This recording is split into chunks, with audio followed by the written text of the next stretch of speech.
Hello, everyone. Good evening. Tonight, I bring a special presentation discussion I title Orientalism and Postcolonialism. We're going to be doing a deep dive into the thought and work, especially of that of Edward Said. For this discussion, I'm joined uh, with a repeating guest, Hunger the Dye Merchant, or Hunger the Merry Merchant, as we're now in this Christmassy season that's coming up. How are you, sir? I'm doing very well. It is indeed time for the merry season, and let the festivities begin. Mm. I think I need to try and acquire some sort of festive avatar, but sadly Yeah, I don't I have saw Photoshop. I saw Oron McIntyre change his he had the Santa hat on his new profile, so I was like, it is indeed time. That Santa hat must come on. Indeed. Okay, and yeah, so just to give a brief overview, so people who watch this channel may recall a couple of months ago I did two streams with John Dee called Art in the Orient, where because at the time I did those streams, I was actually reading Orientalism, the book by Edward Said from 1978, and I was trying to sort of engage with the ideas in an artistic way, like to test the waters. Is there any truth in what he wrote that there is this othering of the people and culture of the Middle East? And to an extent, I think that's true, um, especially when you look at the arts. But I also think that there is quite a nasty destructiveness to his thought and worldview. And I appreciate arts and culture, and I don't like seeing things sort of be tarnished or poisoned in such a way. I mean, what's your thought, Hunger? Yeah, I think Edward Said and his work, especially his book Orientalism, it's very indicative of the kind of it's a kind of a prototype of a lot of we're seeing today with there's elements of like ethnic narcissism, and there's elements of post-colonialism, European man bad, Eurocentrism bad, and all these things that we're seeing today that are having he had an enormous effect on universities and the teachings of philosophy, post-colonial studies, and that's the subject of Middle Eastern studies itself. He revolutionized a lot of these things with his perspective, and we're seeing the consequences of this today. I mean, like look at South Africa, look at the Palestinian movement in America and college campuses. This is all you can trace a lot of this back to Edward Said in many ways, and I think that's very important. No, absolutely. And I think next, let's sort of go over a little bit of his like a biography of sorts, his background. So he was born in Palestine in 1935. So at the time, when we say Palestine, this was the British Mandate for Palestine. So after the First World War, the Ottoman Empire was carved up, with the British acquiring mandates over Palestine, Transjordan, and Iraq, and the French acquiring a mandate over Lebanon and Syria. So this is the context in which he was raised. So he was born in Palestine to sort of Arab parents. His father was Palestinian. His mother was actually from Lebanon, interestingly enough. And what's also interesting is that he was raised a Protestant, which is unusual for that part of the world because Christians, especially a place like Lebanon, either Maronite, Catholic, or Orthodox, or even with the Assyrians, they're Eastern Christians, such as the Nestorians. But no, he was Protestant, and I remember because we had a bit of a chat earlier this week, Hunger, about how much of a red flag this actually is for the thought of Edward Said, him being, or at least being raised in a Protestant environment. Do you want to elaborate on that further? Yes, and his biography it's quite interesting. His parents were both Palestinian. His mother was partially Lebanese. They were both born in the West Bank. I think his father was born in Jerusalem. His mother was born in Nazareth.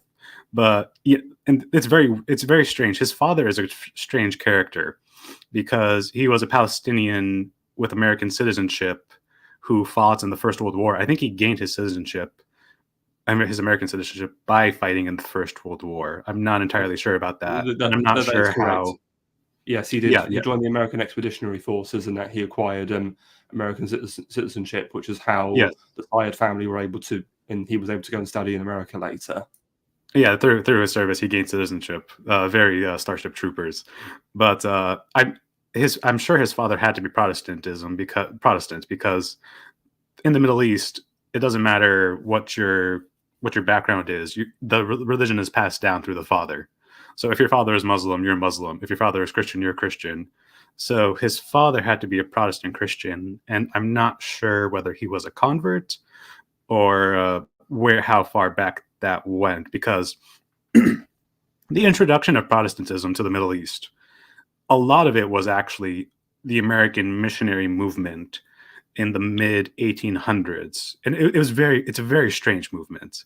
That a lot of these times, these you can read accounts of this, that these Protestant American missionaries would come to the Ottoman Empire, and they would meet Christians there, and they would be like, "You're not really the kind of Christians we're looking for. Like, you have to become Protestant.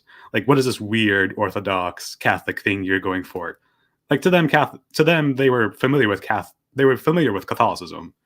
They were not familiar with Eastern Orthodoxy, which was the vast majority of Middle East Christians in the Ottoman Empire. And so they found this very strange, and they started opening a lot of schools. Actually, very interestingly enough, the most famous one of these Protestant schools was the American University of Beirut, and before it was called the American University of Beirut, it was the Syrian Protestant College, founded by these American missionaries, and that raised a huge this raises a huge red flag for a lot of reasons. One, they tried to convert local Orthodox Christians to Protestant Christianity, so they're not even targeting Muslims. They were targeting like other, in their mind, heretical Christians to come over to Protestantism. And two, through these uh, through these Protestant academies, they introduced a lot of European thought and European ideas to the Middle East. I mean, like the American University of Beirut has a very famous alumni. Many of the people who wrote the UN Charter in the 1940s were alumni of the American University of Beirut, which is fascinating. But I want to read this one passage from a book by Roger Scruton. It's called A Land Held Hostage: Lebanon and the West. And he has this brilliant passage about the Protestant missionary academies in the Middle East and their outcomes. It goes like this. Trade was turning increasingly westward, and Christian schools and universities were attracting teachers from Europe and America and pupils from the farthest reaches of Arabia. In 1866, the Syrian Protestant College was founded in Beirut, bringing to fruition a process which the Maronite Catholics dreaded: the establishment on Lebanese soil of the skeptical traditions of learning, aka the Enlightenment. The college soon acquired university status and is now known as the American University of Beirut. In answer to AUB, which was founded by American Protestants, the French Jesuits started Université Saint Joseph, USG. Now, nor were the Maronite fears unjustified. Protestant schools had been a breeding ground for revolutionaries, while the American University has provided a channel through which the ideology of the 60s has entered Lebanese consciousness. For the last 10 years, this book is written in 1980. For the last 10 years, the university has been overawed by gun-toting Palestinians whose respect for the values of a liberal education are about as great as that of Genghis Khan, but who arrived with the blessing of campus radicals nurtured on the attitudes of Marcuse, Chomsky, and Sartre. I think that's a very damning statement of the American colleges in the Middle East. Absolutely. I mean, we must remember that Scruton famously had his conservative turn about 20 years before that book in the 1960s, because he was in Paris during the student protests of 1968. So yes, he was. I think his dorm was next to the Sorbonne, so he saw everything. Like he saw the epicenter of the riots. certainly, but thank you for that reading. It's very, very insightful. And so just to carry on with Said, so yeah, so he's Palestinian Arab and born in a British colonial rule. So let's sort of move on to his education. So most of his childhood was spent in Jerusalem and Cairo because his father was a businessman. And initially, in terms of his education, he goes to St. George's School, which is an Anglican institution in Palestine. And that was in 1947. And then later, sort of during his high school years, he would go to Victoria College in Alexandria. Now, Victoria College was a very prestigious British colonial school in Alexandria. I mean, there were many other, shall I say, Middle Eastern elites went to that school. And to quote Syed himself, he said that the British were trying to sort of establish a new Middle Eastern elite over this part of the world as part of their mandates. And another famous, there's one famous alumni of the school I want to talk about very briefly is there's actually King Hussein of Jordan went to this school, and so he was actually a classmate of Edward Said, which I find quite remarkable, especially if you look at the course and life of Hussein of Jordan and compare him to Edward Said. I think it's quite fascinating because obviously Hussein of Jordan, goes on to become the King of Jordan. He has to work with the British officers in the Jordanian army. Famously, you still have the Arab Legion under John Bagot Glubb in control at that time. And he eventually kind of nationalizes the army and drives out the British officers, though he still maintains very good relations with the British officers. And very famously, when Glubb died, Jordan actually King Hussein actually did the eulogy at Glubb's funeral, which just shows the respect that he'd held. Whereas contrast that to Edward Said, you've got this Arab, Western-educated individual who goes to the West and then just seems to spend all his academic life just trying to destroy the intellectual and cultural life of the West. So I don't know if you've got any further thoughts on that. No, that's a very fascinating contrast. And the number one thing that comes to mind, well, first of all, before I even mention that, it's not a surprise that King Hussein of Jordan was an alumni, because Jordan was a British satellite state for many decades, and in some ways kind of continues to be. But yes, he was a very the British were instrumental in the formation of Jordan and in obviously the fight for Arab nationalism against the Ottoman Empire. So it's not a surprise that they fostered this new elite in Egypt, which was the first colony in the Middle East in the very early 1900s and late 1800s. But the interesting contrast between Edward and King Hussein, if any of you have read, if I don't know if you've read this, have you read Moldbug's Anti-Americanism? No, the only bit of Moldbug I've read is because I've actually read The Dark Enlightenment by Nick Land, actually, and there was an essay in there where he's commenting on one of Moldbug's essays called How Dawkins Got Pwned, so that's the closest I've ever gotten to reading Moldbug directly. Okay, I highly recommend his essay on anti-Americanism, and he asks the question. He asks the questions like, he says anti-Americanism is as American as apple pie. Like, why? He gives us example of why does a college-educated, I don't know, Korean immigrant who studies film, why is she so anti-American, and yet all her politics are wild progressive liberalism? Whereas, a working class lad is as red-blooded and conservative as ever. But this is the problem with Edward Said. He's an anti-American American. Like, he fully embodies the blue state version of America. Like, he's more progressive than progressives in that.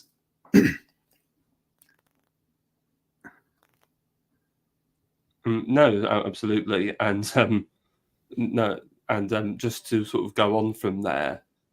So just to go back to his education, so it's interesting because Syed would actually be expelled from Victoria College in 1951, despite being apparently a very academically gifted student. And there's actually an anecdote I remember reading somewhere that apparently Syed really resented because at Victoria College they enforced English at all times and didn't allow other languages to be spoken, which is understandable considering it's a British institution. And he apparently really resented not being able to speak Arabic at that institution.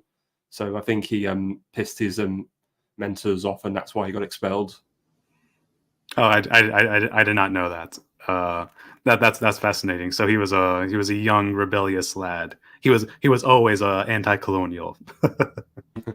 But this is even more remarkable because later in life, you know, all of his writings are in English. He doesn't write anything in Arabic, as far as I'm aware. So, you know, it seems he grew to love English in the end, so to speak. I'm not surprised at all, and it's this is not unique among Arab. This is not unique among Western educated Arab intellectuals. Like the ones who get famous in the New York Times, they want to be American. Like I know these people. I've met these people. I went to college with these people. They're more American than American, but they're blue state Americans. They want to be more blue state Americans than normal Americans. And so they graft themselves onto this intellectual center of places like New York and Washington, D.C. and California. They're all hype on the train because that's where they know real power lies. And Edward is one of these examples, but at the same time, he's grafting himself onto Blue America. He is also an ethno-narcissist. Like he kind of cares about his people. He does care about his people, but he's not of them. Like he's trying to graft himself onto this foreign elite while trying to reconcile his background. And that, I think, goes into his biography. He wrote his autobiography. It was written in the 90s, before he died of cancer in 2003. His autobiography was called Out of Place.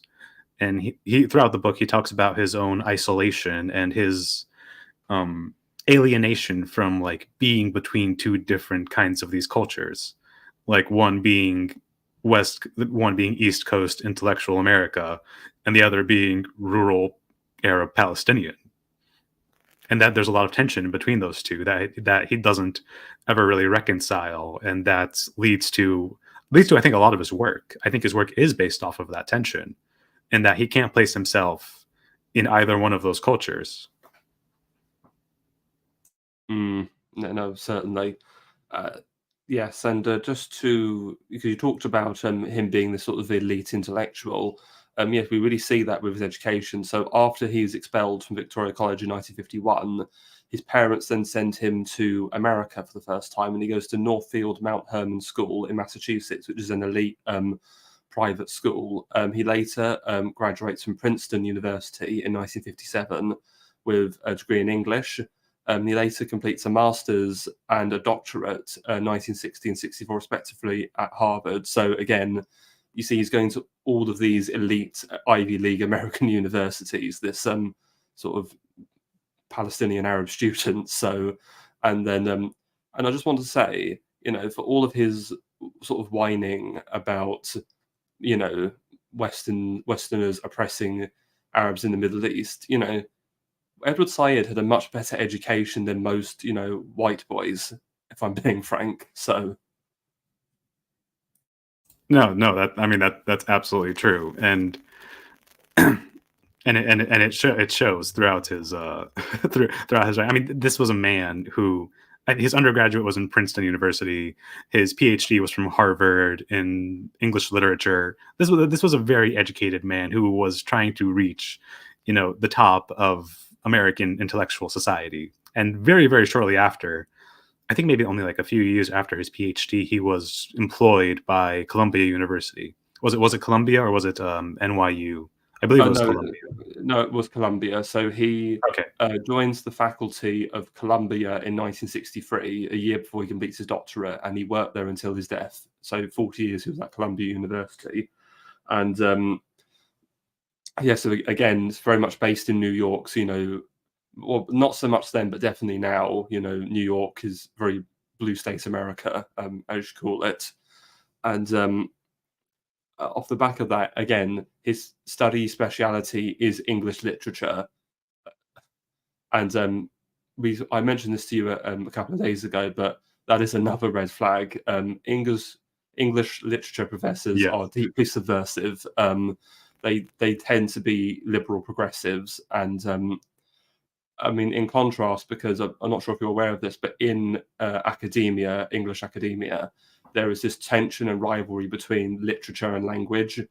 So obviously, literature is dealing with critical analysis of the written like novels and such, whereas language is about the study of languages and how they develop, so like philology, etc. And the most famous example of this is J.R.R. Tolkien, the author of the Lord of the Rings. So just look at those two figures, and you can see why there is this difference between these two fields. So, and also, we won't really talk about it much in this stream, but in a follow-up. But later on in Orientalism, Said has a bit of beef with the French philologists and linguists Sylvestre de Sacy and Ernest Renan. And I believe the reason for his beef with them is because he's a literary professor. So to him, they're literally his academic rivals, so to speak. Yes, and specifically his profession emphasis was textual analysis, and that just, I mean, that sounds. This is where deconstruction comes from. This is where postmodern deconstruction comes from. You look at a certain text, you analyze it, and try to find the hidden biases behind this text. And I'm not saying that's untrue. That's a legitimate, that's a legitimate philosophical understanding. But the way these things always play out is that it's always politicized. It's always a political reading and a political understanding of the intentions behind the author, and not actually taking the words themselves at face value. And I will actually say, I think this literary critical textualism is again derived from his Protestantism, because I've been thinking about this recently because AA has been going on about the legacy of Protestant textualism and in how the shall we say the Jewish question plays out in modern America when interpreting the Bible, and I can definitely see a link between those two things. Yes, I think the whole Protestant study of Scripture and the whole Protestant emphasis on sola scriptura is, I think you can definitely make that argument. You can definitely trace that back to that deep textual analysis of Protestantism. Mm-hmm. And going off more on the idea of him being this sort of elite, I want to kind of quickly delve into as a sort of tangent. So obviously we mentioned AA. AA wrote the book The Populist Delusion. One of the thinkers in there is Gaetano Mosca, who in his book The Ruling Class, when it comes to elite theory, his main contribution is this idea of a governing elite and a non-governing elite. Well, Edward Said belongs to the non-governing elite. He's this intellectual who tries to perpetuate his ideas through the culture, and he very much had influence as a non-governing elite because he was a member of several elite institutions in America, and I'm just going to name a couple of them. So he was involved with the American Academy of Arts and Sciences. Also, something that really surprised me is that he was a member of the Royal Society of Literature, and most significant, he was also a member of the Council of Foreign Relations, which is a very important American foreign policy think tank. So, Deep state, a very deep state think tank. Absolutely.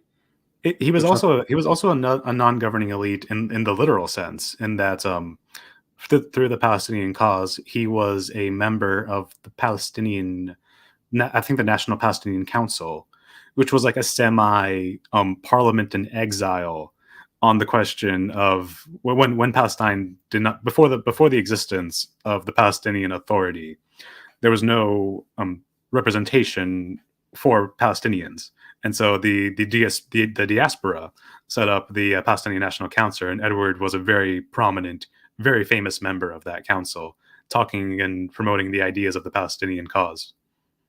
Yes, so he was a member. So what it is, so the PLO in 1988 under Arafat declared the Palestinian Declaration of Independence, and they set up the PNC as advisory body, and Said was part of that body, though he's only part of it for a few years because he falls out of Arafat over Arafat's sort of commitment to the Oslo Accords in '93. He thought Arafat was far too conciliatory to Israel. He probably wasn't wrong on that issue, but that's a conversation for another time. No, I hate to be on the side of agreement with Edward on anything. Oh, no, absolutely. Yeah, so again, I think that's a good sort of biography of him. The only other thing to really add is because most of his early books are actually on literary criticism and not so much Orientalism. What leads him down the path to that, though, is in 1967, you of course have the 6-Day War, where Israel defeats a coalition of Arab powers, the Egyptians, the Syrians, and the Jordanians. And actually, I don't remember, was Lebanon involved in that war as well, or I'm not sure. It was, but I don't think anything happened. It was an official member of the war, but I don't remember any significant contribution that was ever made. Okay. Yes, principally Egypt and Syria and Jordan to a lesser extent.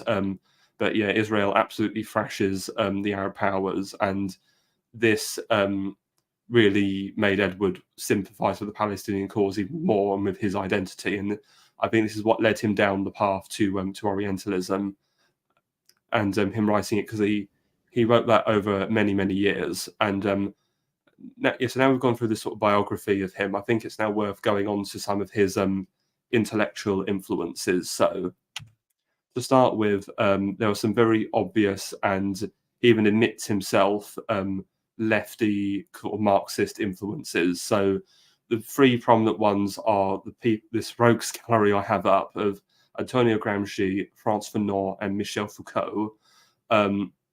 So just to go through all of them. So Gramsci's main influence on Said is through his idea of cultural hegemony, where Gramsci argued that societies, again, looking into this idea of a governing and non-governing elite, an elite class, the bourgeoisie in Marxist terms, come up with a dominant hegemonic culture, which they then use to push down, and they drip down onto the rest of society, and the rest of society conforms to the elite. And this is how capitalism is able to perpetuate, despite its so-called oppression in the view of Marxists. So we can see that in Said because in Orientalism, he argues that Orientalism is essentially the West perpetuating a kind of a manufactured materialist culture onto the Orient, so kind of not allowing the Orient its own kind of identity,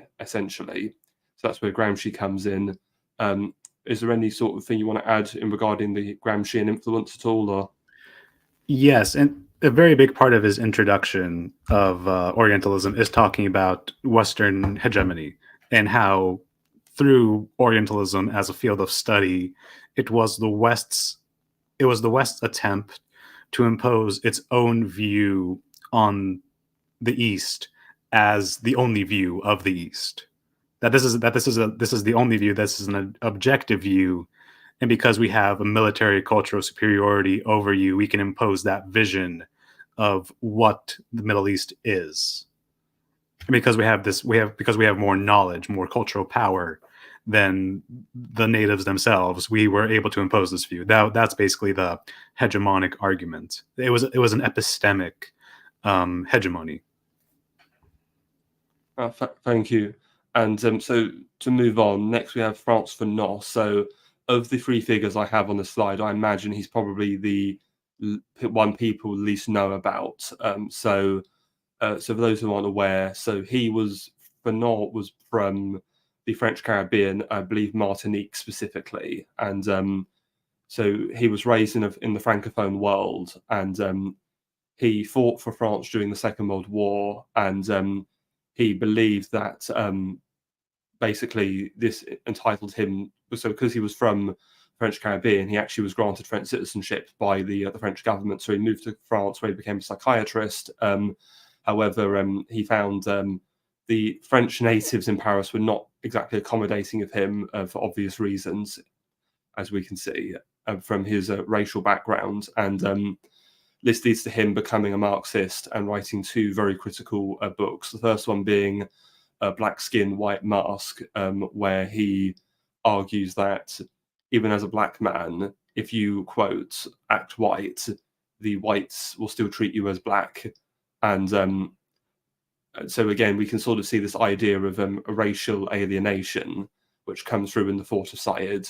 But even more later on, Fanon's other most famous book is Wretched of the Earth, which he wrote around the time when you have the Algerian War of Independence, which was a movement Fanon supported.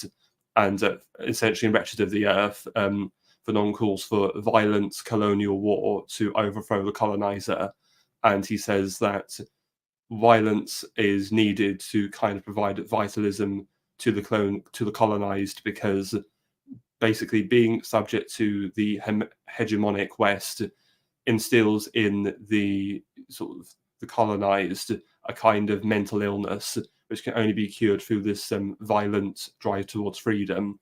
And he says that even if the colonizer grants the colonized freedom peacefully, that should be rejected, and violence must be strived for at all times. So a very spicy read, certainly. And but yes, I think we also see how that perpetuates itself in Syed, as because Syed would actually later be known as the Professor of Terror, though I do feel that may be a little bit unfair, but let's just say he didn't exactly help. I think that is a little bit unfair, but with when it comes to Fanon, we definitely see the consequences of that in South Africa. I mean, what could be a better analogy than what we're seeing there? Absolutely. And yes, but also I will say, though, obviously, as you can understand, I have a lot of issues with this sentiment of Fanon. There is a kind of, shall we say, a kind of a realistic appraisal of that there is no separating a political process from violence. So I actually wonder if Fanon had read Georges Sorel's Reflections on Violence, because that's the main observance in that book, and it's quite an interesting read. And so, is there anything else you want to add on Fanon before I move on? Or no, I mean, I don't think violence. Well, I mean, yes, it was Sorel and the early anarchists who are the first ones to actually state explicitly that politics is violence and violence is politics. But yeah, that's not a new idea. But the way that this was used for again in the book, the Wretched of the Earth, for the lower the submissive group to get one over on the dominant group and the hegemonic group was that was, I mean, that encouraged. Yeah. I'm sorry. I don't know what else to add to that. We see what's happening today, and we see where this leads. No, certainly, thank you. And last but certainly not least, we have Michel Foucault. So the main, obviously, I don't need to explain the background of Foucault. Everybody knows who he is.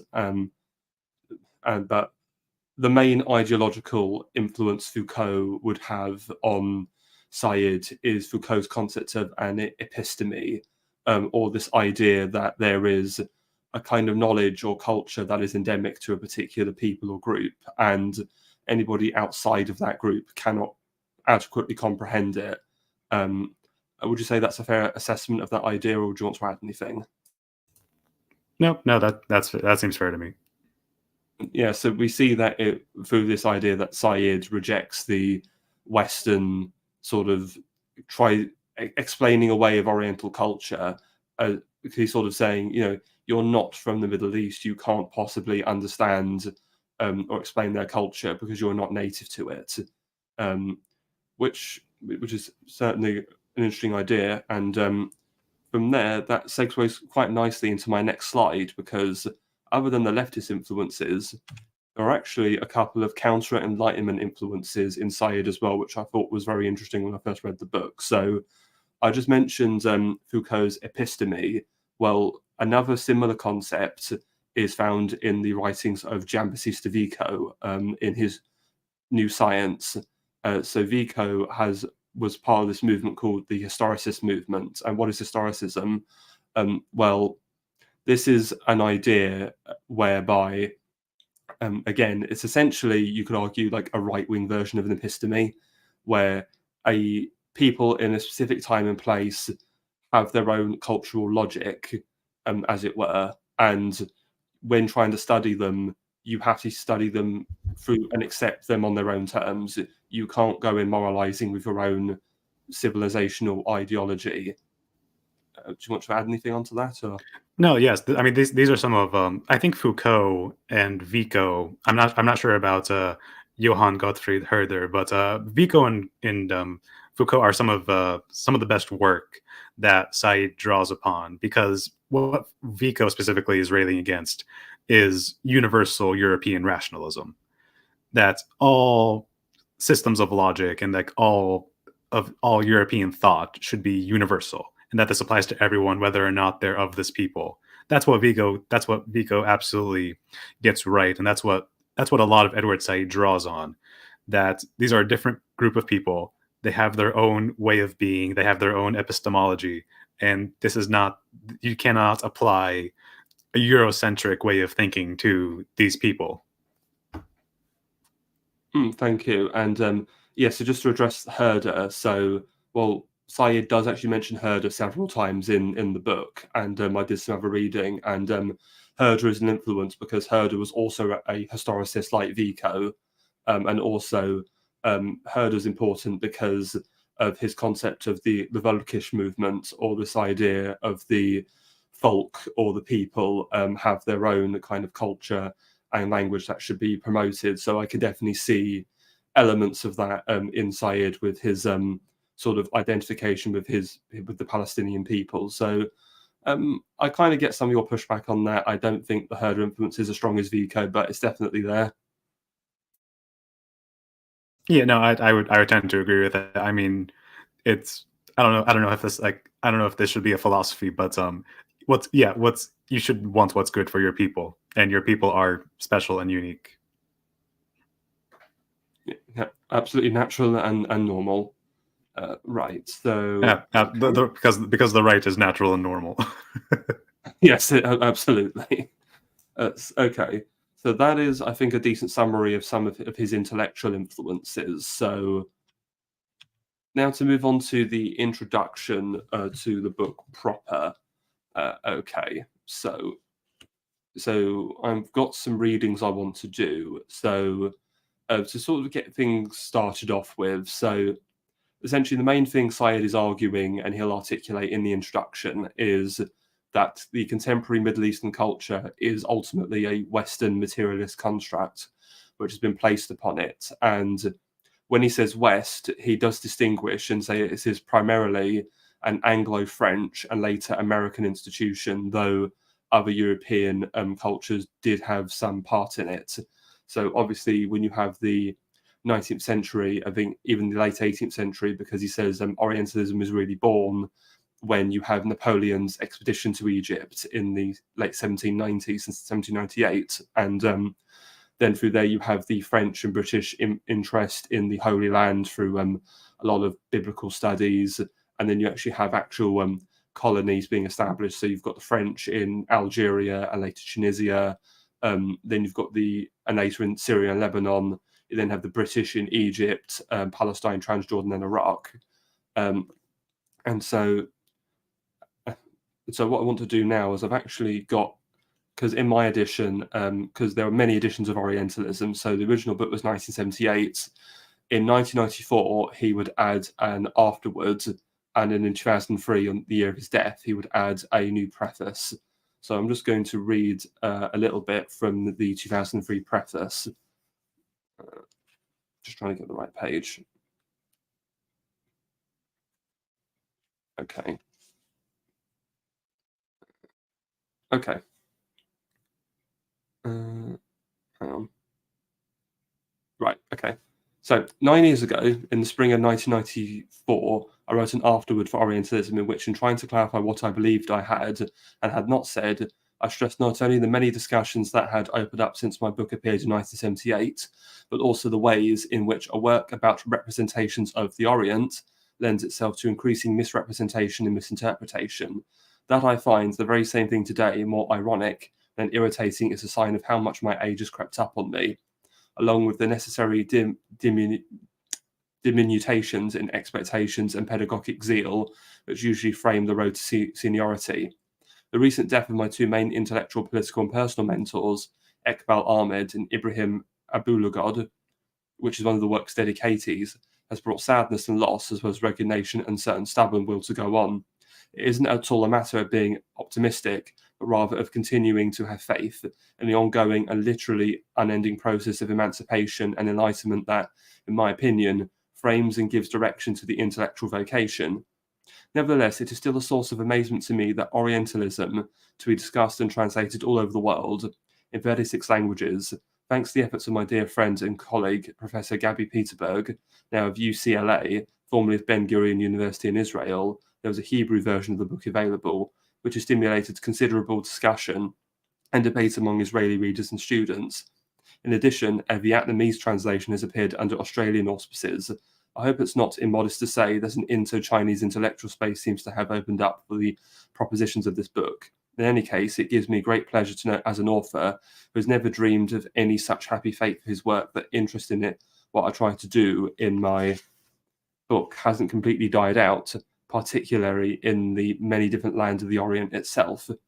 In part, of course, that is because the Middle East, the Arabs, and Islam have continued to fuel enormous change, struggle, controversy, and as I write these lines, war. As I've said many years ago, Orientalism is a product of circumstances that are fundamentally, indeed radically fractious. In my memoir, Out of Place 1999, I describe the strange and contradictory world in which I grew up in, providing for myself and my readers a detailed account of the settings that I think formed me in Palestine, Egypt, and Lebanon. But that was only a very personal account that stopped short of all the years of my own political engagement that started after the 1967 Arab-Israeli War, a war whose continuing aftermath, Israel is still in military occupation of the Palestinian territories and the Golan Heights. The terms of struggle and ideas at stake that were crucial for my generation of Arabs and Americans seem to go on. Nevertheless, I do want to affirm yet again that this book, and for that matter, my intellectual work generally, have really been enabled by my life as a university academic.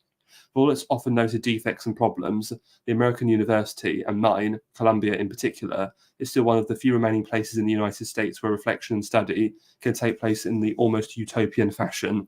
I've never taught anything about the Middle East, being by training and practice a teacher of mainly European and American humanities, a specialist in modern comparative literature. The university and my pedagogic work with two generations of first-class students and excellent colleagues have made possible the kind of deliberatively mediated and analysed study that this book contains, which for all its urgent worldly references is still a book about culture, ideas, history and power, rather than Middle Eastern politics tout court. That was my notion from the beginning, and it is very evident and a good deal clearer to me today. So just to reflect on that reading, I have to say, he does seem very full of himself as he writes that, boasting about all the different languages the book's been translated into. And as well, yeah, sorry. Shilling the multiple translations of the book. My book is in 36 languages. Oh, I have such a big brain. I mean, give the man his due. It was a very successful book, and it inspired huge amounts of discussion in the academy on Middle Eastern studies, on culture, it changed the face of Middle Eastern analysis. I mean, for decades, there was a pre-Orientalist study of the Middle East, and there was a post-Orientalist study of the Middle East. So he did have an enormous impact, which we can't take away, even though his impact was on some of the worst people in the world, left-wing college professors. No, absolutely. And yes, and furthermore from that, again, his emphasis on the fact that he's had no training in the Middle East. Everything is just this literary sort of career of his. And it just seems really strange to me because, again, you've got this idea of him being this Western liberal intellectual. And, he's more a product of the Western Enlightenment than he is to, say, the Arab Golden Age, which was that civilization's own sort of cultural rational period, which is quite remarkable if you think about it. Anything you want to add to that at all, or? No, it's absolutely shocking. Like, I mean, reading the first chapter, reading the introduction of the first chapter of Orientalism, I mean, I'm shocked. It's not that, how do I say it? He almost purposefully doesn't give his own opinion about what is the Middle East. Like, what the subject of study, what is Orient, like he says Orientalism is a Western perspective. I was like, yes, sure, fair enough. What is your perspective, Edward? What is the Arab perspective of the Arabs? And he almost never gives, he infers some statements that are like, maybe this is not true or this is false, but he never actually puts forward a positive analysis or vision of what is the Middle East, what are the Arabs, what is Arab culture, what is Arab history. The entire purpose of the first chapter is attacking the Western perspective and not giving anything to replace it. Like, what is the truth then? He's not even concerned about what is true. He's concerned about this is just one view of it. So without presenting us the alternative view of it at all, which is, I mean, that was incredibly irritating and shocking when I first read it. I thought there would be much more substantive than what it was. And that comes from his weakness as a literary analyst. He's not a historian. He's not a philologist. He's not a sociologist, because Arab language and Arab history and Arab sociology are fascinating. And he never goes into it. He never gives us the real meat of the subject. It's all criticism, literary criticism.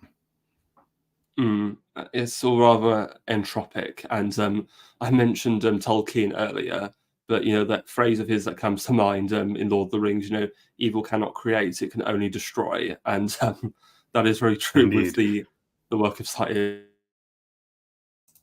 No, I mean, it's wild. I have this one passage. I'll find it. Give me a brief minute. Okay. All right. Yes. Okay, go for it. Go for it. Okay.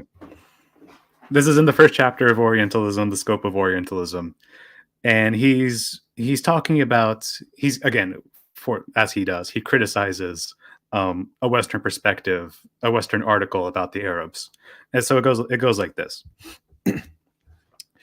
In its February 1972 issue, the American Journal of Psychiatry printed an essay by Harold W. Glidden, who is identified as a retired member of the Bureau of Intelligence and Research, the U.S. Department of State. The essay's title, The Arab World. Its tone and its contents argue a highly characteristic Orientalist bent of mind. Thus, for his 4-page, double-column psychological portrait of over 100 million people considered for a period of 1,300 years, Glidden cites exactly 4 sources for his views: a recent book on Tripoli in Libya, one issue of the Egyptian newspaper Al-Ahram, the periodical Orient Moderno, and a book by Majid Kaduri, a well-known Orientalist.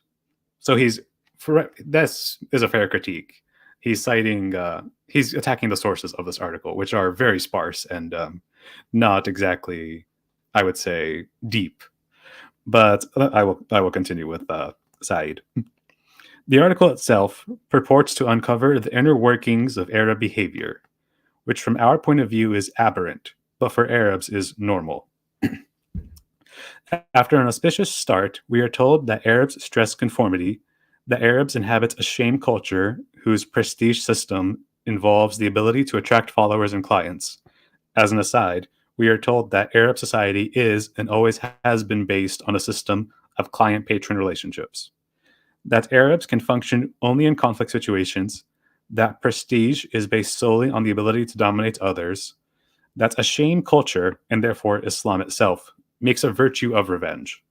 Here, Glidden triumphantly cites June 29, 1970, Al-Ahram, the Egyptian newspaper, to show that in 1969, in Egypt, there were 1,070 cases of murder where the perpetrators were apprehended. It was found that 20% of the murders were based on the desire to wipe out shame, 30% on a desire to satisfy real or imaginary wrongs, and 31% on a desire for blood revenge. And that's if, from a Western point of view, the only rational thing for the Arabs, from a Western point of the only rational thing for the Arabs to do is to make peace. For the Arabs, the situation is not governed by this kind of logic, for objectivity is not a value in the Arab system. My only counter to that is it's true. Like it's like that is not an inaccurate description of the Arab world. I mean, first of all, I was writing about Lebanese client patron relationship like years ago on my Substack, like 2020, before I ever read this book.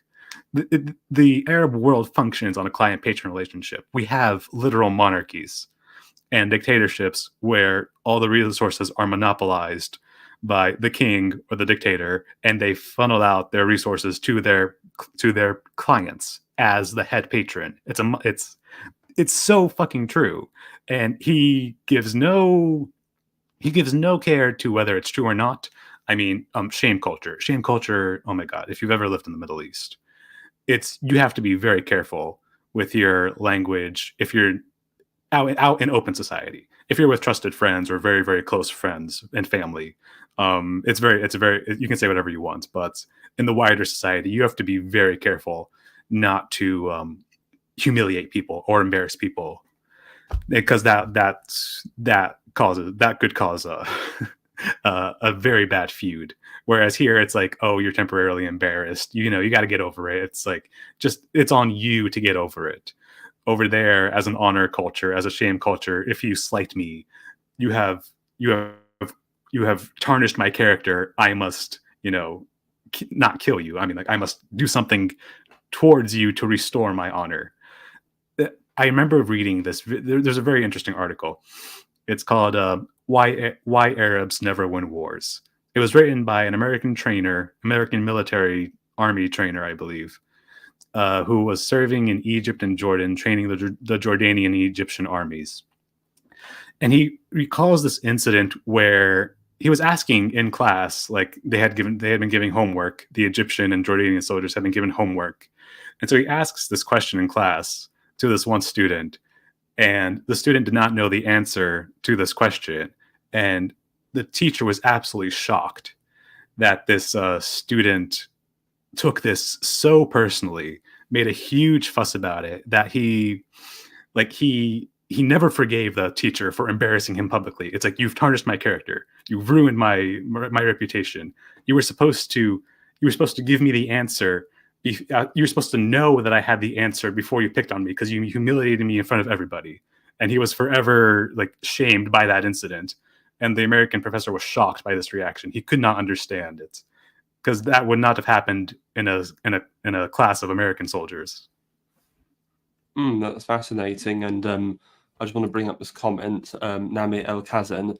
As a Lebanese, I cannot stress enough how true the statement of the client-patron relation is, Mr. Hunger. Well, thank you for your comment, Nami, and I didn't know you were Lebanese, so it seems we're in good company, Hunger. Yeah. No, we're very well aware. Every sectarian oligarch is the patron handing out the money to their clients. This is just natural modes of behavior. Like it's not a Lebanese thing. The king of Saudi Arabia is a trillionaire with the largest oil reserves in the world, and all he does is give money to his family members to spend lavishly on Ferraris and Lamborghinis, just to keep them happy so they don't, enact a revolution. That's really interesting, because I mentioned Glubb earlier, but at the moment I'm reading The Great Arab Conquests, where he's looking at the early conquests of Muhammad and the Rashidun Caliphate. And something he always comments on is, despite, they're all Muslim and, they're all brothers with Muhammad, those ancient racial Arab tribal tensions are always there beneath the surface, and they always threaten to rise at any moment. Especially, for example, because in that part there is a clan. I think the clan's called the Quraysh, which is the one that Muhammad came from. But there's all these different sub clans. Like you've got the Beni Umayyah, the Beni Abbas, and what's happening is that somebody from one clan becomes the new Caliph, and which is in the specific case, it's the Caliph Othman, who was the third Caliph, and he was an Umayyad, and he starts putting all these Umayyads in the various governorships around the empire, and all these other clans start getting jealous, and then it leads to civil war and blood feuds, and so that article is so correct. The Arabs absolutely are very, shall we say, passionate and shall we say? Yeah, no. I mean, it's so true. I mean, look at like the reason we have a Sunni Shiite split is because of the ancient blood feud over the succession of Muhammad, where Muhammad's grandchildren and Muhammad's grandson Ali was supposed to be the next caliph, and he ran up against I think it was Ahmed? I think it was Omar. He ran up against Omar in the first Muslim civil war, and Omar massacred the sons of Ali, Hassan and Hussein, in Iraq, and they were martyred, and that created the that was like the epicenter of where they have the introduction of Shia Islam, because the Shiites follow Ali as the descendant, as the next prophet. As the next caliph after Muhammad, whereas the Sunnis follow Omar. There's not a Sunni in the world named Omar today, because he was the man who killed the sons of Ali, Hassan and Hussein. Oh, interesting. Well, I haven't quite got to that bit yet, but no, that's fascinating. So was there anything else with that reading at all, or? No, it's shock. Like we going back to our original point, Said Edward is not. He's not a philologist. He's not a historian. He's not a sociologist. He doesn't give any historical facts or analysis. He's just shitting on a Western perspective of his people, and I'm just like, I mean, not all, like, yes, you can say that this perspective is not flattering, and I'm sure he would absolutely say this. The reason for Orientalism is because he's challenging unflattering stereotypes and analysis of the Middle East, but that doesn't justify the fact whether it's true or not. But that's where Foucault comes in. You know, to him, it doesn't matter whether it's true or not. The textual analysis makes it true, or makes it true in the minds of people, and that's what he's attacking. And just another point I want to make. When I first proposed this idea of a stream to you, I think I mentioned it in the tweet that we talk. Said was influenced by, as I've said, Gramsci and Gramsci's idea of cultural hegemony, and through Orientalism, he's claiming I'm tearing down this sort of hegemonic superstructure. But what he's also doing, wittingly or unwittingly, is creating an entirely new cultural superstructure, which we're all living under to this day. So yes, and the Orientalism, the book, inspires almost every single post-colonial studies course. Like this is a seminal work in the field of post-colonial studies, and decolonizing your bookshelf and getting rid of European knowledge and epistemology about other races of people on the earth. Which is not to say that the Europeans got everything right. It's to say that this was useful, and they recorded things and observed things that happened, and we should take those accounts into consideration for the sake of knowledge of these cultures and histories. Like without the French invasion of Egypt, we would know nothing about ancient Egypt. And he actually addresses this in this book. I have this passage where he talks about Arthur Balfour. Balfour was the British Prime Minister, the author of the Balfour Declaration. Oh yes. And sorry, I actually do want to go through that, but I want to go through it in a little bit. If we could just hold off on that, yes, because I did have that bit earmarked. So yeah, so I just want to read another bit from the actual introduction proper. So this is section 1 of the introduction. So on a visit to Beirut during the terrible civil war of 75 to 76, a French journalist wrote regretfully of the gutted downtown area that it had once seemed to belong to, the Orient of Chateaubriand and Nerval. He was right about the place, of course, especially so far as a European was concerned. The Orient was almost a European invention and had been since antiquity a place of romance, exotic beings, haunting memories and landscapes, remarkable experiences. Now it was disappearing. In a sense, it had happened, its time was over. Perhaps it seems irrelevant that Orientals themselves had something at stake in the process, that even in the time of Chateaubriand and Nerval, Orientals had lived there, and that now it was they who were suffering. The main thing for the European visitor was a European representation of the Orient and its contemporary fate, both of which had a privileged communal significance for the journalist and his French readers. Americans will not feel quite the same about the Orient, which for them is much more likely to be associated very differently with the Far East, China and Japan mainly. Unlike the Americans, the French and the British, less so the Germans, Russians, Spanish, Portuguese, Italians, and Swiss, have had a long tradition of what I shall be calling Orientalism, a way of coming to terms with the Orient that is based on the Orient's special place in the European Western experience.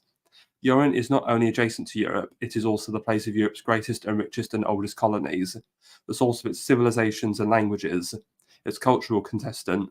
And I'm just going to stop there briefly. I contest that it's the source of the European civilization and language. I mean, well, most European languages are Indo-European. They come from the Eurasian steppe. They don't. Yeah, come that's from a bit of ethno-narcissism right there. Like, well, we're actually responsible for Europe. give me a break. Exactly, and again, it's because don't get me wrong, I think the history of the ancient Middle East, like ancient Mesopotamia, and that is fascinating, but it didn't born Western civilization, and there's there's nothing, you can't compare the epics of Homer to say the Epic of Gilgamesh. Yes, they're both epics, but they're completely different cultures. I'm much more Spenglerian. I think I think classical civilization of Greece and Rome was far different than, to say that this is all Western civilization. I think it's a bit of a stretch when you take it from a Spenglerian point of view. Like the West we have today is Faustian. It is not classical. No, I actually agree with you. Sorry, I was just speaking more broadly, but no, I do actually agree with that Spenglerian, quite controversial opinion of his that you and I share. But that's a discussion for another day. So back to the books. So, right, okay. So it's cultural contestant and one of its deepest and most recurring images of the other. In addition, the Orient has helped to define Europe, or the West, as its contrasting image, idea, personality, and experience. Yet none of this Orient is merely imaginative. The Orient is an integral part of the European material civilization and culture. Orientalism expresses and represents that part culturally and even ideologically as a mode of discourse which supports institutions, vocabulary, scholarship, imagery, doctrines, even colonial bureaucracies and colonial styles. In contrast, the American understanding of the Orient will seem considerably less dense, although our recent Japanese, Korean, and Indo-Chinese adventures ought now to be creating a more sober, more realistic Oriental awareness. Moreover, the vastly expanded American political and economic role in the Near East, the Middle East, makes great claims on our understanding of that Orient. It will be clear to the reader, and will become clearer still throughout the many pages that follow, that by Orientalism I mean several things, all of them, in my opinion, interdependent. The most readily accepted designation for Orientalism is an academic one, and indeed the label still serves in a number of academic institutions. Anyone who teaches, writes about, or researches the Orient, and this applies whether the person is an anthropologist, sociologist, historian, or philologist, either in its specific or its general aspects, is an Orientalist, and what he or she does is Orientalism. Compared with Oriental studies or area studies, it is true that the term Orientalism is less preferred by specialists today, both because it is too vague and general and because it connotes the high-handed executive attitude of 19th century and early 20th century European colonialism. Nevertheless, books are written and congresses held with the Orient as their main focus, with the Orientalist in his view or old guys as their main authority. The point is that even if it does not survive as it once did, Orientalism lives on academically through its doctrines and theses about the Orient and the Oriental. And again, so we talk about his dislike of anything to do with history or sociology, but I think we kind of see it in this passage because all of these things are what Orientalists do. He can't possibly be seen to be associating with these people. No, Yeah, that just I see what you mean. I see what you mean there. But there was a couple statements in that passage that I do think he really that he was correct on, or that he got, that was very interesting, in that Europe always set itself against the East. He talks about later in the book. He talks about the ancient Persians and how the Greeks always set themselves up against the ancient Persians. They had this caricature of the Eastern despotism, which I think I said this in another stream. It's true. the East was the East was much more authoritarian or monarchical, if you want to say that, than the ancient Greek civilizations. I think that was definitely true, even though he doesn't like that fact. But the other thing about Said that was always interesting, that because Europe set itself up against the East and Orientals were always the other. And he probably got this from Camus, the idea of the other and otherization, where one of the best statements of one of the best statements on epistemology was from Donald Rumsfeld. I don't know if you know this quote. He was saying, there are known knowns, there are unknown knowns, and there are known unknowns, and then there are unknown unknowns. And for Europe and European civilization, the Arabs in the Middle East and Islam, generally speaking, was a known unknown. It was the closest neighbor that was completely not European, completely separate as a civilization from themselves. And so this idea that this was the image of the other, the Arab and the Muslim, and you have to remember there was a 1,000-year history of conflict between Europe and Islam. I mean, look at the invasions of Iberia, the invasions of France. That was in the 700s when Islam conquered Spain. There was not even that. There was also the conquest of Anatolia against the Byzantines. There was the conquest of the Italian islands. There was the conquest of Cyprus. There was the conquest with the Ottomans and the Seljuks of the Balkans, and on the Ottomans being on the gates of Vienna twice in the 1500s. This was the image of the other, because it was the immediate civilizational enemy. And the thing about Orientalism is that it doesn't just encompass, for Said, it doesn't just encompass the Arabs and Islam. It encompasses all of Asia, as in Korea, Japan, and China. And I think for Europe, before the writing of Marco Polo, like China and Japan and in the Far East was the unknown unknown. It was never really there was not much known about it at all, except from very few ancient Roman sources, but nothing really was ever known about it. Whereas whereas Islam and the Arab was the very known unknown that was the enemy next door.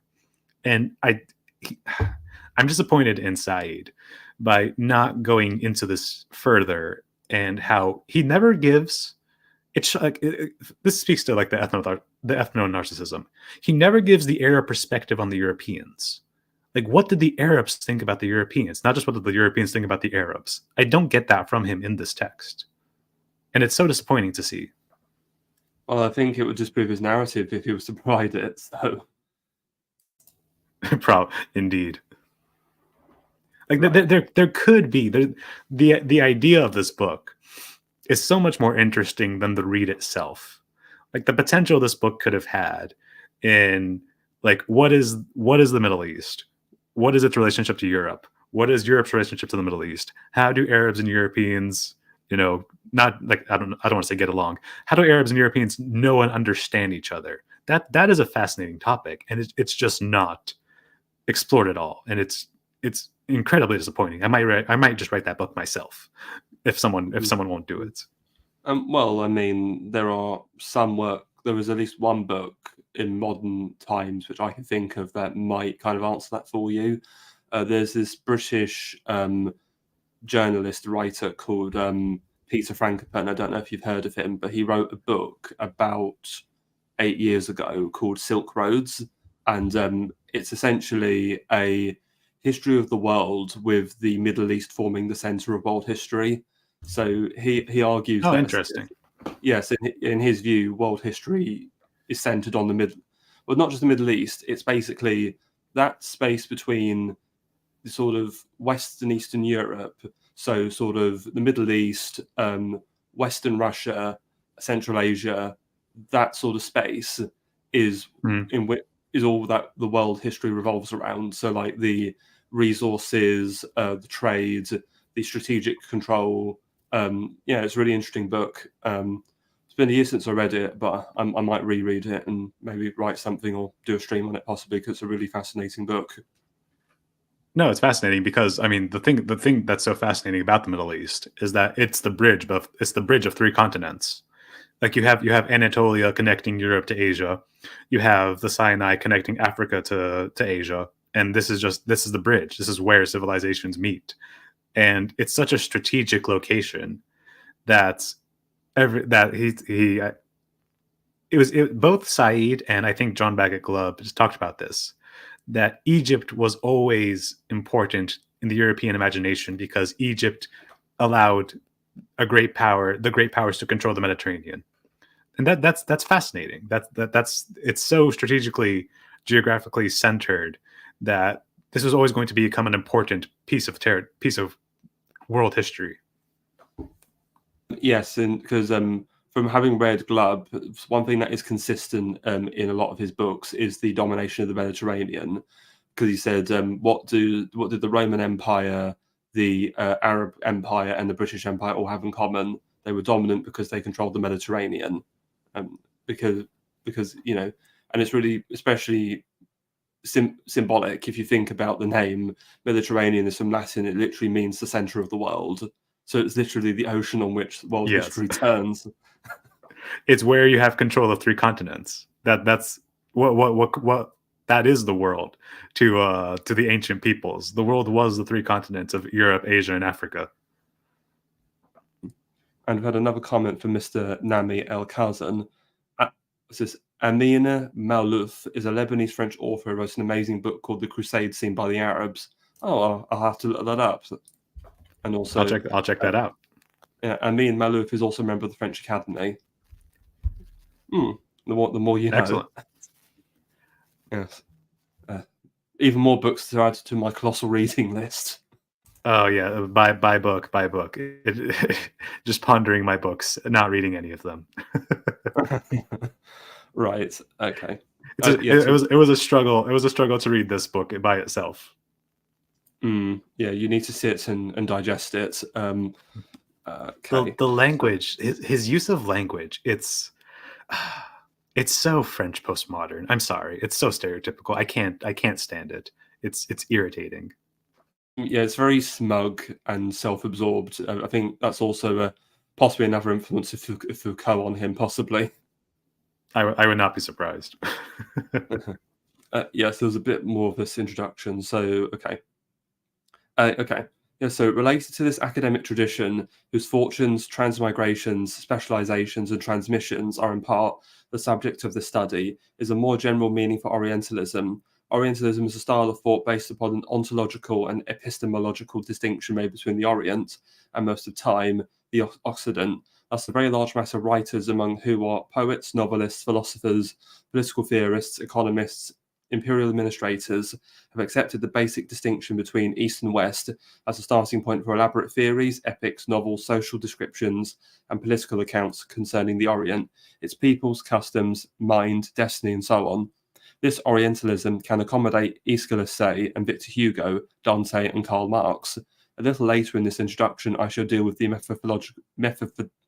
methodological problems one encountered in so broadly construed a field as this. The interchange between the academic and the more or less imaginative meanings of Orientalism is a constant one, and since the late 18th century, there has been a considerable, quite disciplined, perhaps even regulated, traffic between the two. Here I come to the third meaning of Orientalism, which is something more historically and materially defined than either of the other two. Taking the late 18th century as a very roughly defined starting point, Orientalism can be discussed and analysed as the corporate institution for dealing with the Orient, dealing with it by making statements about it, authorising views of it, describing it by teaching it, settling it, ruling over it. In short, Orientalism has a Western style for dominating, restructuring, and having an authority over the Orient. I found it useful here to employ Michel Foucault's notion of a discourse, as described by him in his The Archaeology of Knowledge and in Discipline and Punish, to identify Orientalism. My contention is that without examining Orientalism as a discourse, one cannot possibly understand the enormously systematic discipline by which European culture was able to manage and even produce the Orient politically, sociologically, militarily, ideologically, scientifically, and imaginatively during the post-Enlightenment period. Moreover, so authoritative a position did Orientalism have that I believe no one was writing, thinking, or acting on the Orient could do so without taking account of the limitations on thought and action imposed by Orientalism. In brief, because of Orientalism, the Orient was not, and is not, a free subject to thought or action. That is not to say that Orientalism unilaterally determines what can be said about the Orient, but that it is the whole network of interests inevitably brought to bear on, and therefore always involved in, any occasion when that peculiar entity, the Orient, is in question. How this happens is what this book tries to demonstrate. It also tries to show that European culture gained in strength and identity by setting itself off against the Orient as a sort of surrogate and even underground self. Historically and culturally, there was a quantitative as well as a qualitative difference between the Franco-British involvement in the Orient and until the period of American ascendancy after World War II, the involvement of every other European and Atlantic power. To speak of Orientalism, therefore, is to speak mainly, although not exclusively, of a British and French cultural enterprise, a project whose dimensions take in such a disparate realms as the imagination itself, the whole of India and the Levant, the biblical texts and the biblical lands, the spice trade, colonial armies, and a long tradition of colonial administrators, a formidable scholarly corpus, innumerable Oriental experts and hands, an Oriental professorate, a complex array of Oriental ideas, Oriental despotism, Oriental splendor, cruelty, sensuality. Many Eastern sects, philosophies, and wisdoms domesticated for local European use, that this can be extended more or less indefinitely. My point is that Orientalism derives from a particular closeness experience between Britain and France and the Orient, which until the early 19th century had really meant only India and the Bible lands. From the beginning of the 19th century until the end of World War II, France and Britain dominated the Orient and Orientalism. Since World War II, America has dominated the Orient and approaches it as France and Britain once did. Out of that closeness, whose dynamic is enormously productive, even if it always demonstrates the comparatively greater strength of the Occident, British, French, or American, comes a large body of texts I call Orientalist. It should be said that at once, even with the generous number of books and authors that I examine, there is a much larger that I simply have had to leave out. My argument, however, depends neither upon an exhaustive catalogue of texts dealing with the Orient, nor upon the clearly delimited sets of texts, authors, and ideas that together make up the Orientalist canon. I have depended instead upon a different methodological alternative, whose backbone is a set of historical generalizations. I've so far been making in this introduction, and it is these I want to now discuss in a more analytical detail. Oh dear, I feel like I'm taking after AA with all these mispronunciations, but that was a great effort to read that entire passage. No, certainly, and but yeah, so something I just want to say off the back of reading that bit. So one problem I have with Syed is, again, I think it's the leftist influence, is his obsession with materialistic interpretations of things. Like, so when he talks about Orientalism, he talks about it like it's some corporate, like HR department that's trying to manage things in some postmodern managerial conception. And that's true in some way, but I think this is the problem of the whole post-Cold War space. You've got this ideological battle between capitalism and communism, but as it's been discussed elsewhere, they're both materialist views of the world, and they reject anything that is, or shall I say, they're both worldly, if to use an Evolian term, rather than spiritual. Mm. No, I think that's correct, but I do want to give Syed more credit. To steelman his argument, there was a lot of good in that passage. The thing I really agreed most about that, and I found really interesting, was that he argues there was this canon of literature and scholarship by European scholars, by Middle East experts or Oriental experts, people who studied Arabic, people who studied Islam, people who studied the geography of the region, people who had traveled and met people there and interacted with them. That there was this canon of literature and knowledge that shaped the European mind and the European image of the Middle East, and that the British and French had used this image that was shaped by the canon to enact certain policies in the Middle East. I think he's completely right, and there's a lot of, and I'm like, the thing is, I think there's a lot of good in that canon, and maybe there's some that isn't good, but I don't think he goes into that enough. But on to like this again, to steelman his argument, given the results of the post World War One Middle East, the collapse of the Ottoman Empire, the British Mandate, the French Mandate, and all the chaos and political happenings that happened in the early 20th century, I think it shows that there was something deeply wrong with the French and British view of the Arabs and the Middle East that I think Edward hits upon, but never actually ever states what it was. He never says what they get wrong. I mean, going back to Balfour, we'll get to Balfour, but Balfour's view of the Middle East, I think, was far better. And he talks about his three villains in the introduction and in the first book, in the first chapter. The three villains in for Said are Lord Cromer of Egypt, Arthur Balfour, for obvious reasons. We have the Balfour Declaration, and Napoleon. Maybe one or two other French intellectuals, but Napoleon as well, because Napoleon invaded Egypt in 1798, I believe. But yeah, given the results we've had, and given the world post World War One in the Middle East, like, I think he was right to say there was something deeply wrong with the French and British view of the Arabs. No, that's fair. And as you know, I did those 2 streams of Prudentialist on the legacy of Sykes-Picot. Though I do have my criticisms of Said, I'm not going to attack his view, those criticisms of the French and British, because they're absolutely valid. I mean, I hold them personally, and that whole partition of the. I guess one way of putting it would be this: the French and British believed they knew the Orient, and to some extent they did, but I don't think they knew it well enough. Otherwise, they would not have done what they've done. So, no, that's exactly right. And the good book that demonstrates that, we talked about this a couple of days ago. The book that demonstrates that the most, not by Said, it's called The Chatham House Version by Elie Kaddouri. It's the book. Elie Kaddouri was an Iraqi Jew. We briefly talked about him on our first stream together on Spengler. But Elie Kaddouri wrote this book criticizing the British Foreign Office, and specifically Chatham House, which was the British think tank that made Middle Eastern policy. And he just rips them to shreds in this book, saying, you had no idea what you were doing in the Middle East. You made these assumptions that were completely off and completely incorrect, and you had these idealistic notions that this would be the result of your actions, whereas the complete opposite happened. Would you like to go into it on the Chatham House Version? I highly recommend anybody read this book.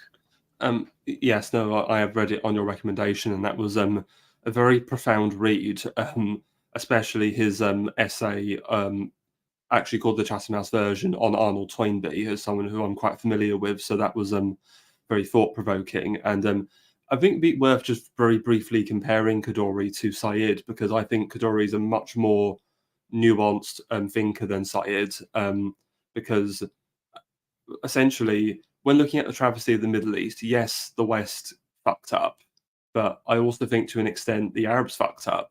I mean, that whole mess, what's that expression? Mm-hmm. It takes two to tango. You can't just point finger at the other side. Everybody's at fault to some extent. No, absolutely. And because Elie Kaddouri is a certified historian and not a literary cultural commentator, he has far more evidence and substance and just fact on his side, and knowledge and material to explain why this is happening. He's not a fop. I'm sorry to call Edward a fop, but that's how He it is comes though. across. He is though. He's a twat. No, Yes. but Kaduri is a serious scholar and historian, which makes it such an interest, which makes it so much more substantive compared to Said. Mm. Indeed, perhaps a future stream on this channel one day, but we'll see. So I think I should probably get on to the images I've actually got on this slide. Um, so here I've got two of the people I would also say he's very critical of in this introduction are the French 19th century authors Gérard de Nerval and Gustave Flaubert. He mentions Nerval at the beginning of the introduction, but Flaubert is someone he gets into as well, and both these men write many novels dealing with the sort of Middle Eastern experiences. And in fact, Flaubert actually went to, because that's another thing, a quote Syed brings up is a quote by none other than Benjamin Disraeli, the British Prime Minister, because in his younger days, Disraeli was a novelist and he wrote a novel called Tancred about this young sort of British aristocrat who goes to the Middle East on some adventure. And there's a quote from that book that Syed really hammers again and again, and it's called "The idea of the East is a career," and that it's a place that the Western Orientalist goes to make a name for himself. And this is something I guess you see because Flaubert also goes on this mission to the Middle East, and he has a trip around. And even later, people like Lawrence of Arabia, before the First World War, would go to scouting and excavating in various archaeological ruins in the area, along with another archaeologist, Gertrude Bell. But Flaubert, on the left here, I've got this image called the Egyptian dancers or the Gavazi. I mean, everybody watching should be familiar with this idea of the exotic dancer, the belly dancer, which is almost synonymous with Middle Eastern exoticism. Well, this idea is very much popularized by Flaubert because on his visit to Egypt, there was a very famous Egyptian dancer called Kuchuk Hanem, and the name, and she was a very famous exotic dancer that a lot of people took after. And it's interesting because Syed talks about the idea of the West dominating the East. Well, with these dancers, you could say it's the East dominating the West because Gawazi literally means conqueror. So you have these lusty, exotic dancers trying to capture and rapture the hearts of the Westerners that fall into their spider web. Oh, they were a conqueror of men in the broadest sense of the term.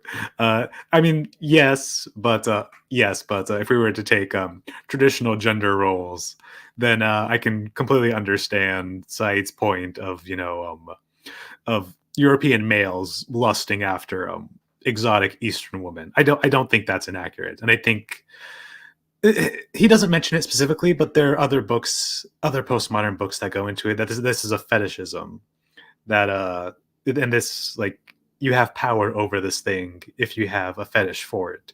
In a sense, it's complicated. I don't want to go into sexuality or sensuality or any of those topics, but there's a power dynamic there that I think the postmodernists understand, but again, like everything else, it's more complicated. It's not just domination, submission. It takes two to tango. It's a game that things flip around and go the other way sometimes.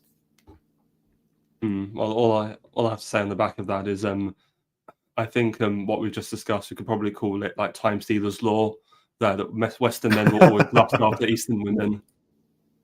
Many such cases. Indeed, and with that, let's finally move on to the scope of Orientalism. Okay, we may now discuss Arthur Balfour. If you want to go ahead and read the bit you wanted to. Yeah, sorry about that. 1 second. Bring up my page.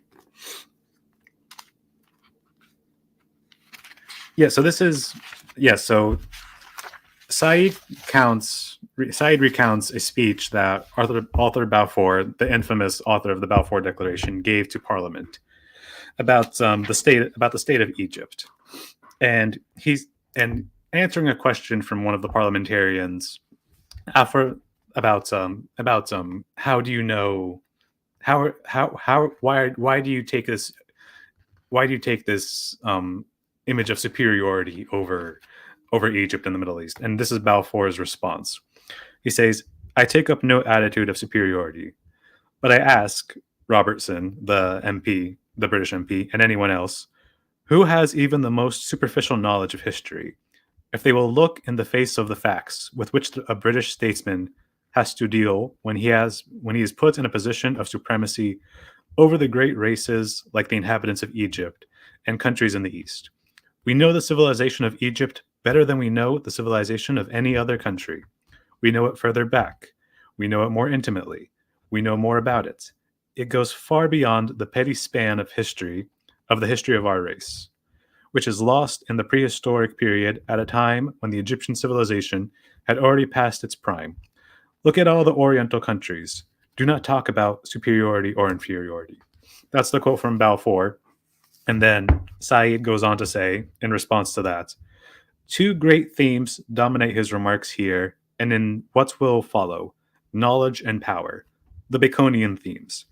As Balfour justifies the necessity of the British occupation of Egypt, supremacy, in his mind, is associated with our, in quotation marks, knowledge of Egypt, and not principally with military or economic power. Knowledge, to Balfour, means surveying a civilization from its origins to its prime, to its decline. And of course, it means being able to do that. Knowledge means rising above immediacy, beyond self, into the foreign and the distant. The object of such knowledge is inherently vulnerable to scrutiny. The object is a fact, in quotation marks, which, if it develops, changes, or otherwise transforms itself in the way that civilizations frequently do, nevertheless is fundamentally, even ontologically, stable. To have such knowledge of such a thing is to dominate it, to have authority over it. And authority here means for us to deny autonomy to it, the Oriental country, since we know it and it exists, in a sense, as we know it. British knowledge of Egypt is Egypt for Balfour, and the burdens of knowledge make such questions as inferiority and superiority seem petty ones. Balfour nowhere denies British superiority and Egyptian inferiority. He takes them for granted as he describes the consequences of knowledge. So yes, this is going back to exactly what I was saying, in that this idea that Egypt is the other, the Middle East is the other, and because it is the other, there's an unknown aspect to it. And so what Orientalism as a field of study and as a canon of scholarship did was study it, gain knowledge over it, and through Foucault, knowledge is power. So this knowledge allowed the British to subjugate Egypt, to invade it militarily, economically, politically, and dominate the society through the superiority of our knowledge of Egypt. No, absolutely. Thank you. That was a very thorough explanation, and I'm glad that you did pick that out, because I picked it out myself also to go over. So it just really shows the critical importance of that bit by Balfour. And it also, because you mentioned the Earl of Cromer as being another of Said's villains, and for those who don't know, Evelyn Bowring, the Earl of Cromer, was the British governor of the occupied Egypt from about, I think it was 1882 until the early 20th century. And so even though Egypt was formerly still part of the Ottoman Empire through the Khedivate, it was really a British military occupation and protectorate, with Bowring controlling most of the civilian affairs. So is there anything? Yes, he was the predecessor. Sorry, he was the predecessor to Kitchener, was he not? No, Kitchener was more involved with the Sudan, which he helped reconquer. I see. Because Sudan had been part of Egypt, so the British tried to reconquer it under Kitchener. I see. I see. I do. I do have on my bookshelf. There's a 2-volume work by the Earl of Cromer. It's called Modern Egypt, Volume 1 and Volume 2. It's a it. I have not started yet, but it's a fascinating read. Said says in Orientalism, and I think this is corroborated in the 2 volumes of Lord Cromer's book, that Cromer made Egypt. He made Egypt what it was. The state of Egypt we have today would not exist in its current organization without Cromer. This goes all the way down to the government, the bureaucracy of the government, the structure of the Egyptian military, the working of the society, not the culture, but the working of the society through infrastructure and all these things. Egypt was made by Cromer. And Edwards, and this is why he's such a villain in Said's work, because pre the pre-British occupied Egypt was a different beast entirely. It was an Ottoman outpost. It wasn't really that important. The Suez hadn't been wasn't as developed as it was until the 1860s, which is when the British and the French came in. And before that, it was there was no knowledge of ancient Egypt. There was no care for the ancient history of Egypt. The pyramids were rubble. They were used for scrap. They would take rocks for construction, and there was no care for the preservation of this ancient knowledge and society. But the Europeans cared. The French cared. Napoleon cared about these things, and the locals did not care. And it's not, and something that Said never acknowledges, which I think is very sad. No, and there's actually, as in that Oriental art stream I did with D, one of them was the famous one of Napoleon before the Sphinx, and because yes, if you look at the modern Sphinx, you can see all of it, but at the time of Napoleon's conquest, the Sphinx was actually largely submerged under sand and rubble, and it was in quite a rough shape.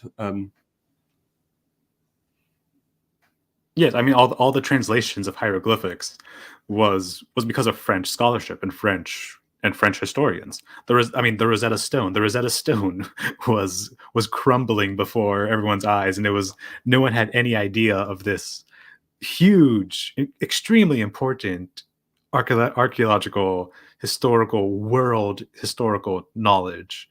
The translation of the hieroglyphics to ancient Greek that allowed the French to translate it into modern day English and French it unlocked a world of knowledge that would never have existed without the invasion of Napoleon. And this is like something was gained from this expedition. And yes, like Said has a point. Yes, the French and British subjugated, the races of the Arabs, and that's not to say there weren't revolts and there weren't uprisings. There were. And occupation is never a smooth, peaceful thing. It comes with conflict. It comes with violence. This happens, but he never acknowledges the positives of it, which I find very dishonest. No, that's a fair point. And I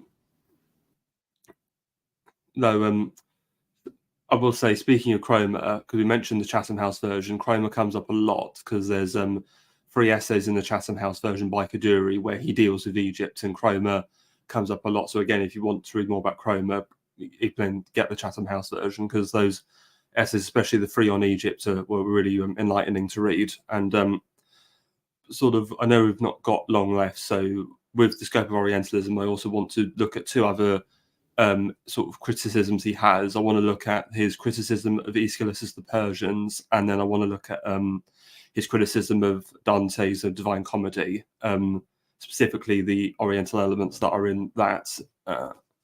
So I just need to find the reading. One moment. Okay. Right, okay. So this is the bit on the Persians. So, okay.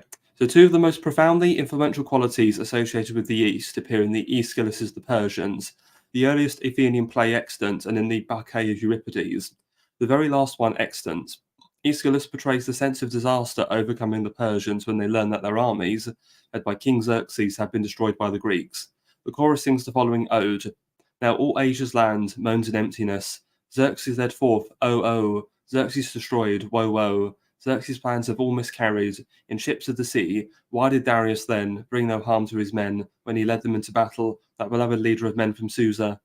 What matters here is that Asia speaks through and by virtue of the European imagination, which is depicted as victorious over Asia, that hostile other world beyond the seas. To Asia are given the feelings of emptiness, loss, and disaster that seem thereafter to reward Oriental challenges to the West, and also lament that in some glorious past Asia fared better and was itself victoriously over Europe. And just to go further on that, I think because we discussed this earlier this week, actually, but I really feel like Said again, he's trying to create this idea that the Persians shows that the West, the Greeks were dominating the Persians, but you need to understand something. The Persians had this massive empire that stretched from the Hellespont all the way to India and down south into Egypt. They were like the superpower of the time, and the Greeks were these tiny collection of city-states in Attica, and the Attica, Peloponnese, etc. And so it was remarkable that they were able to fend off this much larger power in these series of conflicts. So I don't really blame the Greeks for being a little bit haughty and celebrating in this play. Or a little bit racist in the best sense of the term. I mean, like if you want to take Said's analysis, the Persians were the hegemon. It was the Persians who were the world hegemon, and they were trying to conquer a weaker, smaller state, a smaller independent state. And this was just the order of the day. This is what happened all the time. But so yes, it's no coincidence that this was a great victory for the Greeks, that they overcame this hegemonic empire that ruled all of Central Asia and parts of and Egypt. So no, it's completely understandable, and he cites this. This is for him. This is the origin of Orientalism. I'm in the written documents, because beforehand we don't have recorded history. But for Said, the Greek writings on the Persians are the first writings that set the tone for all future Western writings. That the Asia is a horde. Asia is always a horde. The Asiatics have these massive giant armies that just roam around and crush everything in their way and leave utter destruction and ruthlessness and shameless, and have these weird customs that are nothing like our own, and they don't understand liberty or freedom. And this is true. This has always been true. I mean, like at first you have the Persians, then what do you have? You have Attila the Hun, then you have the Mongols, then you have I don't know, then you have Islam. This is a recurring pattern of history, that there's a reason these stereotypes exist. I mean, this is like asinine to say, but there's a reason these stereotypes exist, and it's because it happened over and over again continuously. And another point as well is with the Persians is that Said latches on again to this idea of the masculine West and the feminine East, because in Persians, it's largely told through Atossa, Xerxes' mother, appearing to influence him, and her dialogue with her departed husband Darius, who comes back as a ghost to haunt them. No, I'm not aware of the Persians as a play, but that sounds, that would be definitely in line with Said's analysis. But the thing is, like, another problem with Said is he's very selective in the writings he chooses to critique. Like, for example, when it comes to Orientalists, he doesn't tackle Spengler, or he doesn't tackle Spengler or the Russian Orientalists, who had a very different perspective and knowledge than the French and the British. So and when it comes to the ancient Greeks, so just to interrupt you very quickly, he does mention Spengler in a later part, but it's so small and so insignificant that I really question why he even bothered, because exactly. Yeah. Carry on. Yes, he's very selective with his sources and what he chooses to critique. So he picks the Persians, the tragic play, whereas he didn't pick Xenophon. He didn't pick the Anabasis of Cyrus, which was a whole story of the thousands of Greek mercenaries that fought for a Persian king, and that in itself is, I think, far more enlightening on the Persians as a people and the Greek view of the Persians themselves than this play itself. But this is the one he chooses, and not Xenophon's Anabasis. Yeah, no, it's almost like he is trying to construct a certain narrative, shall we say? I wonder. The noticing will continue, and Indeed.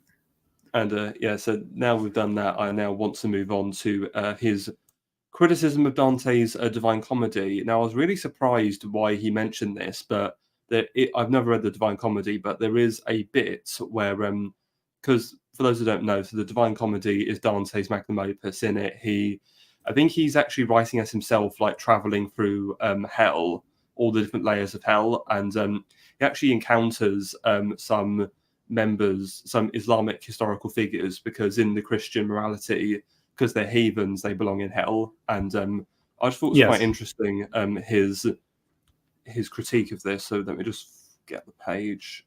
May I read it? I have read Dante's Inferno. I've read the first part of the Divine Comedy, which is the Inferno is his travels through hell. Then there's purgatory, and then there's heaven at the paradise at the end. May I read that passage by Dante? Yeah, sure. Okay. This is Said's criticism of Dante. Maometto, or Muhammad in Italian, turns up in Canto 28 of the Inferno. He is located in the 8th of the 9th circles of hell. In the 9th, he's located in the 8th of the 9 circles of hell.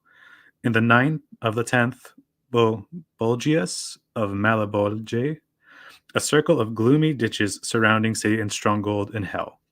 Thus, before Dante reaches Muhammad, he passes through circles containing people whose sins are of a lesser order: the lustful, the avaricious, the gluttonous, the heretics, the wrathful, the suicidal, the blasphemous.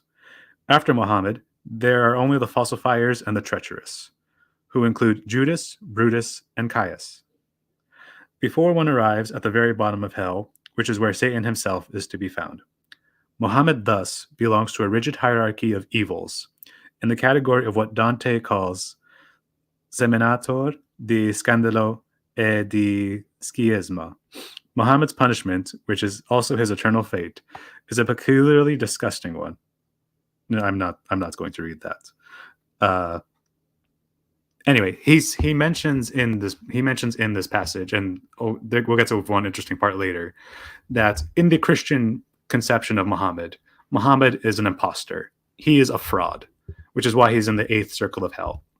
You have the frauds, and then you have the 9th circle of hell, which are the betrayers. The people who betrayed Julius Caesar and Jesus Christ. So he's just one step above that. He's not as bad as a traitor, but he is a fraud. And throughout the book, he says the Western conception of Muhammad is Muhammad as a fraud, as an imposter, because he's trying to be like Jesus Christ. And so for us, if you're not actually Jesus Christ and you're claiming to be a prophet like Christ, you are a fraud. You're an imposter. And this has always been the Western conception of Muhammad in the pre-19th century, especially in the Middle Ages at that time, with the Saracens and the Crusades and the heathens. This is why they were called the heathens and the heathens. They were following a false prophet. They were following a fraud. But there's one interesting thing that Said says on the relationship of Dante and some of the other Muslims other than Muhammad. He says, but this is not all that Dante has to say about Islam. Earlier in the Inferno, a small group of Muslims turn up. Avicenna, Averroes, and Saladin are among those virtuous heathens who, along with Hector, Aeneas, Abraham, Socrates, Plato, and Aristotle, are confined to the first circle of the Inferno, there to suffer a minimal and even honorable punishment for not having had the benefit of Christian revelation. Dante, of course, admires their great virtues and accomplishments, but because they were not Christian, he must condemn them, however lightly, to hell. Eternity is a great leveler of distinctions, it is true, but the special anachronisms and anomalies of putting pre-Christian luminaries in the same category of heathen damnation with post-Christian Muslims does not trouble Dante, Even though the Quran specifies Jesus as a prophet, Dante chooses to consider the great Muslim philosophers and kings as having been fundamentally ignorant of Christianity. That they can also inhabit the same distinguished level as the heroes and sages of classical antiquity is a ahistorical vision similar to Raphael's in his fresco The School of Athens, in which Averroes rubs elbows in the academy floor with Socrates and Plato, similar to Fenelon's Dialogue des Morts, where a discussion takes place between Socrates and Confucius. This is actually, and I think he underplays this is a positive of Dante. Like, this is a charitable Dante that Christian morality says that if you're not a follower of Christ, you must go to hell. But Dante, being an honorable man, puts these Muslim heroes like Avicenna, the great philosopher, and Saladin, the great warrior, he puts them in only the first circle of hell and gives them only an honorable punishment and not eternal damnation, as in with the case of Muhammad. Yeah, no, I agree with you, and I really just feel like Saeed is just making like a mountain out of a molehill personally, because I don't see anything wrong with what Dante's put there. If you're being charitable, you can recognize that Dante, being a 13th century Catholic, this is like the best you're ever going to get from that, and take it as it is, and take it as the compliment. That's a huge compliment. I mean, given Catholic theology in the 13th century, the fact that Saladin and Avicenna and Averroes have this, profound and honorable position and respect among Christians is like, that's legendary. That's something to be admired. Well, you have to remember, in the 13th century, this is towards the aftermath and end of the Crusades, as the last Crusader stronghold, I think, falls in the 1270s. But because, of course, what happens is that due to the aftermath of the Crusades, as we know, all of the ancient sort of knowledge of the ancients was lost after the collapse of Rome, and it was then captured by the Arabs, who then, with people like Avicenna and Averroes, translate it into Arabic, and then the Crusaders come in, and the Western scholars then translate that back into Latin, and so this knowledge is revived. So I can sort of see why, because obviously you've got the scholastic movement, obviously all the churches and the study and teaching of the subjects such as the trivium and advances in medicine. That this is all largely as a result of the efforts of these Muslim scholars. So I understand completely why he's allowing some respect towards them. Absolutely, and it's also the consequence of the invasion of the Byzantine territories. That when the Arabs came in and conquered Syria, Palestine, Egypt, especially Egypt with the ancient libraries, they took this knowledge with them and they used it for the advancement of science, the advancement of philosophy and medicine and history. And this was a very important contribution. That when the Crusaders arrived in the Holy Land, they made a somewhat brief stop in Constantinople and ransacked a couple of other historical works and knowledge. This was the Crusades itself sparked the Renaissance. The taking of the Holy Land, the rediscovery of ancient knowledge that was in Arabic, the sacking of Constantinople, and the theft of that culture and history and art and gold sparked the Italian Renaissance, and we would not have had that today without that incident. No, it's as tragic as the two sackings of Constantinople were. You are right. It did certainly help spurn forward that great outpouring of culture. And that's the last thing I really wanted to say on the scope of Orientalism. Is there any final points you wanted to make? Oh, I think we covered all of my criticisms of Said very, very, very well. All right. Well, thank you everybody for watching. So next week we endeavour to do a part 2 where we will go over parts 2 and 3 of the book. So these are called respectively Orientalist Structures and Restructures and Orientalism Now. So stay tuned for that. is there anything you would like to shill Hunger before we leave? Just follow me on Twitter at HungerDye, DYE. You can find me there. I'll definitely be looking more into this book.